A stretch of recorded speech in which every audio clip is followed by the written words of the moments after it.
பூவுக்குள் ஒளிந்திருக்கும் கனி கூட்டம் அதிசயம். வண்ணத்து பூச்சி உடம்பில் ஓவியங்கள் அதிசயம். துளை செல்லும் காற்று மெல்லிசையாதல் அதிசயம்.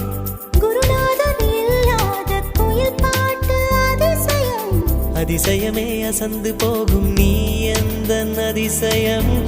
அஜூபா